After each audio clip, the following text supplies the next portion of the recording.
saw that the state government and its lawyer Kapil Sibal playing a disgraceful role in trying to stop and malign our movement by any means. That only a few medical colleges have junior doctors on strike. How can the entire healthcare system be said to be collapsing?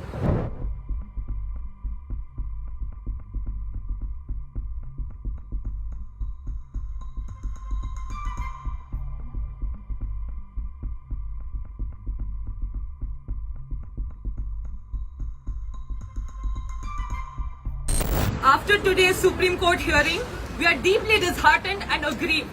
We observe that there has been no progress in the investigation of the horrific rape and murder of Abhaya, which was taken over by the CBI. From High Court to Supreme Court and from Kolkata Police to CBI, the investigation has been handed around, yet justice remained distant. Moreover, we saw that the state government and its lawyer Kapil Sibal playing a disgraceful role in trying to stop and malign our movement by any means. They claim that due to the junior doctors' strike, people are dying and patient services are being disrupted. We want to remind everyone clearly that the patient services are operational in every medical colleges in the state, with senior doctors tirelessly providing care. We also want to remind the public that there are 245 government hospitals in the state, out of which only 26 are medical colleges. The number of junior doctors is less than 7,500. West Bengal has nearly 93,000 registered doctors. Given that only a few medical colleges have junior doctors on strike, how can the entire healthcare system be said to be collapsing? This indicates that the government is spreading falsehoods and misleading the Supreme Court. We believe that this is a nefarious government effort to tarnish our movement and mislead the massive public support for it. We condemn Kapil Sibal and the Health Department, including the Health Minister, for this vile attempt to mislead the Supreme Court.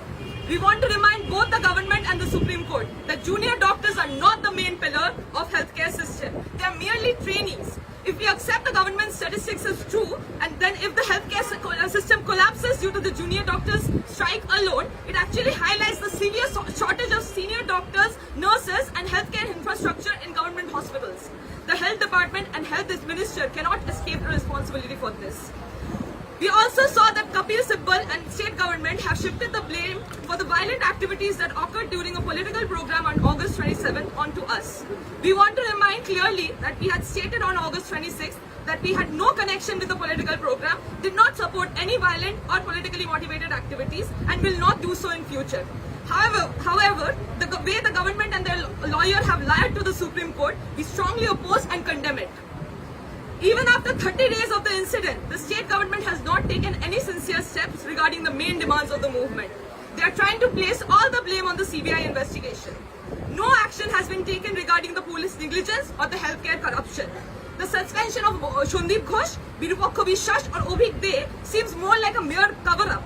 In reality, Shondip Ghosh was given only a nominal show-cause notice after CBI arrest. The reasons for suspension of Obhik De and Virupakha Vishwas have not been mentioned. Such big suspension orders will be challenged and taken down in court. This appears to be nothing more than a facade to pacify public anger. We demand that strict disciplinary action be taken against Shondip Ghosh and the Health Department suspend Obhik De and Virupakha Vishwas with proper justification. From the first day of movement, we have raised demands concerning safety. We have requested separate restrooms and bathrooms for on-duty doctors, adequate security personnel, CCTV and female security personnel for women, doctors' restroom and proper security measures outside wards and OT rooms. However, we want to remind that merely increasing police presence and separating doctors' rooms will not ensure safety. Ensuring proper patient services in government hospitals is essential to guarantee the safety of doctors and healthcare workers. The extensive corruption within the health system is present at all levels. There are numerous vacancies in the health system and in the peripheral medical colleges are in a devastating state without advanced infrastructures or staff appointments. The healthcare system does not solely run on doctors, it also involves GDAs, technicians, nurses and doctors, all of whom are integral. Long-term permanent appointments are not being made for GDAs or technicians. Temporary workers are being hired instead, causing various problems. In our daily experience, we know that there is no proper reference system in the state's health system. There is no central reference system, no initiative to digitize the medical services in colleges, no facility managers listening to patient issues. Patients face harassment daily due government provides no information on how many patients die without treatment on a day-to-day basis. With super specialty hospitals and numerous medical colleges opening up, the situation in the above places remain unchanged. There is shortage of doctors, permanent nurses and healthcare workers. Most new medical colleges in the districts have minimal senior faculty and inadequate modern diagnostic facilities. We want to remind that building grand structures alone does not ensure healthcare services. A sound health policy, proper staff appointments and genuine government intent are required. Unfortunately, we do not see such a picture. We question why a seriously injured man had to travel 30 kilometers from Kondagar to Kolkata for a CT scan. And why was there no minimal CT scan specialty in a nearby super specialty hospital?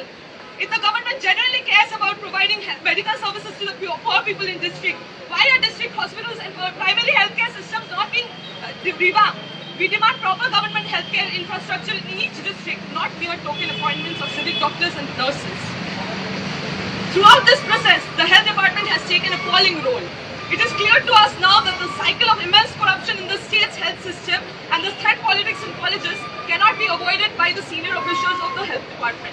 This enormous corruption has continually disrupted patient services. Furthermore, it has been revealed that the health secretary, DME and DHS had signed orders to demolish the seminar room and adjacent rooms in Archicor Medical College.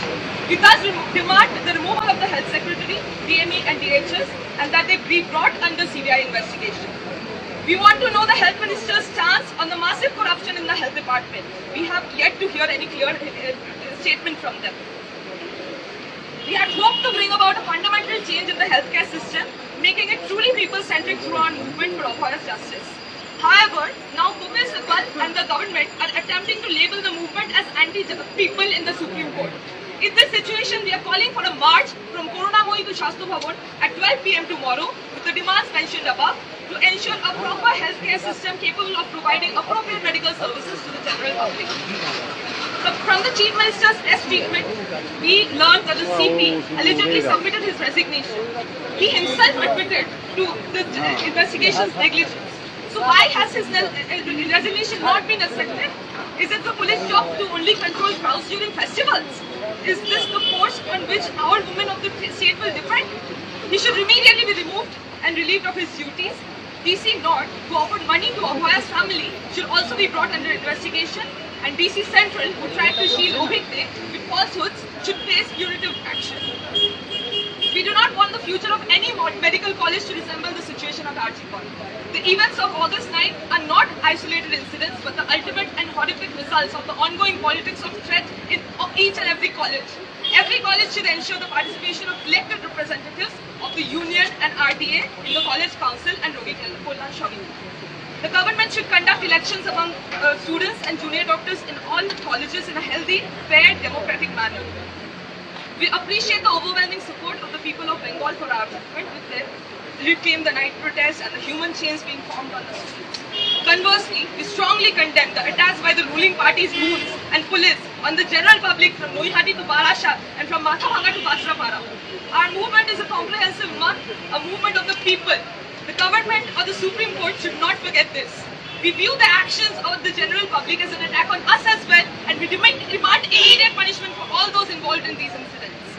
The Chief Minister's call for the people to return to festivities, forgetting everything, is condemned by us in strongest terms. Calling for celebrations over Abhaya's unpunished cop is a blatant disgrace. It is an obscene and inhuman call for festivities before justice is served. The Chief Minister must immediately retract this statement. We also condemn the Chief Minister for labeling Abhaya's family member as liars. We want to clearly state that that if the state government addresses and fulfills our demands by 5 p.m. tomorrow, only then will we consider their request regarding this strike and going back to work. Otherwise, we will understand that the government does not wish to end this deadlock. In that case, we will hold the government responsible for the situation arising across the state.